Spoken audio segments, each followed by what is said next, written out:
Hello, we're excited about our program tonight, and I'd like to introduce Kimoyo to all that might watch us.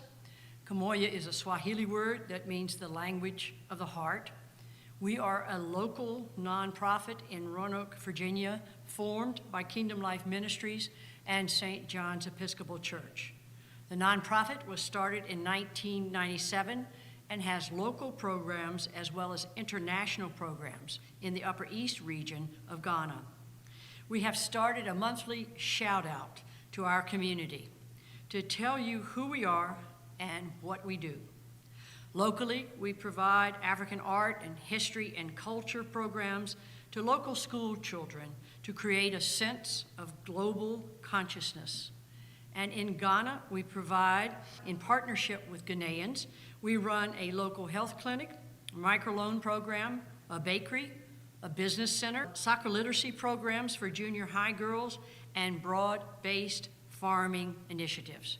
My name is Kathy O'Keefe, and I've been working with Kimoyo ever since I can remember. And we have another delightful guest with us tonight, Dr. John Merton, who has also been with Kimoyo for many, many years. And we're going to ask Dr. Merton to discuss with us the farming initiatives that have been started and are in the process of being expanded in the Zebilla, Kukuri, and Tili villages in the Upper East region of Ghana. So, John, glad to have you with us tonight. We're excited about what you're going to tell us. And if I can begin, I'm going to ask you some questions, and please feel free to add anything that you would like to add to this. Okay. But what is Kimoyo's main goal in the developing new ideas of agricultural projects in the areas of these villages? Well, our main goal with the agricultural projects has been to try to create self-sufficiency amongst the people of the region. The growing season in Ghana is very short. It rains for 3 months. During those 3 months, you have the opportunity to grow food. Beyond that 3 months, you really have to rely on everything that you've grown already. Mm-hmm. When we saw that, we thought of ways to try to help improve the growing process. How could we provide water for irrigation so crops could be grown during the dry season? Water is of scarcity, so we looked towards drip irrigation, and we found supplies down in Accra that would allow us to start a drip irrigation garden. Okay, that is amazing. What do you think, and you've mentioned, I know, some of them, but what do you think are the major obstacles for the farmers in that region? Well, certainly the weather is a major obstacle, but there's also just the knowledge of more modern farming practices, such as drip irrigation. When we introduced drip irrigation, we tried to explain to the local farmers what we were planning on doing. And they really were kind of unable to grasp the concept of drip irrigation because they had never seen that work before. And then when we constructed the system, unrolled all the drip lines, and turned the system on, they immediately understood the significance of that fairly simple technology that was all just gravity-fed water distributed individually to plants to allow the plants to grow but still be able to conserve water. So technology itself, is a bit of a barrier. And then there are simply access to the supplies necessary to do these types of things. Well, let me ask another question. Considering what you're facing, it seems like water is absolutely the number one key. But how do the villagers store this what they're doing? Is this part of the process of a year-round growing season because of lack of storage, or what condition do you face there? Well, the whole notion of the drip irrigation is that it will allow a continuous source of food so that you won't necessarily have to store some of those foods.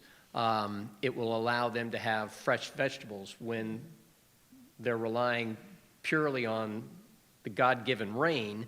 They have the limited period of time where they can get fresh vegetables. All their other foods have to be dried and stored. But the continuous drip irrigation allows, hopefully, well, it does, because we know, because we've accomplished it, allows a continuous supply of fresh vegetables. Which is amazing for that area. Yes, it's otherwise just unavailable. Yes. Let me ask you another question. I've heard you speak about something that I know nothing about, but it's the rotation of animals on different plots of land and the development of boreholes that will impact the village itself. Can you speak to that? Well, we're trying to design a combination approach for all of our agricultural projects. We can drill a borehole that supplies water. The water can be used for our drip irrigation project and also can be used as a water source for our animals in the livestock rotation project. In addition, it creates a fresh water source for the local villagers who happen to live around there. So we get a lot of bang for our buck when we can create the borehole. We locate the drip irrigation gardens adjacent to the livestock rotation projects so that everything can be accomplished in a fairly small area. Well, let me ask you another question. This is a large and beautiful vision. So how does this small nonprofit in Kimoyo, how are they able to do all of that? Or are you partnering with different people? Well, we are partnering with people. We realize that we are small, but we accomplish a lot with the resources that we have.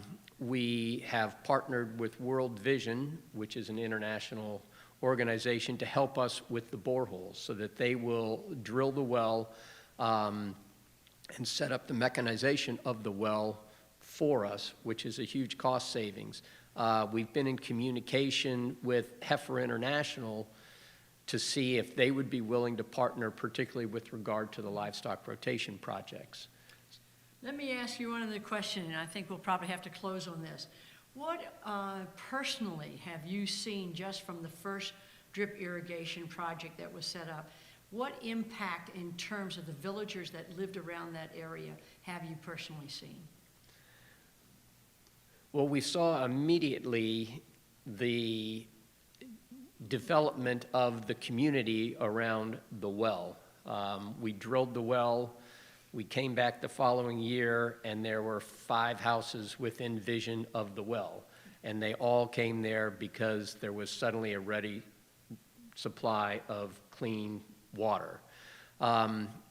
We've seen enthusiasm amongst the community that is caring for the garden, enthusiasm about the products that they're receiving, so much so that they ripped out part of our fence to extend the garden farther down because it was so successful at growing produce for their families.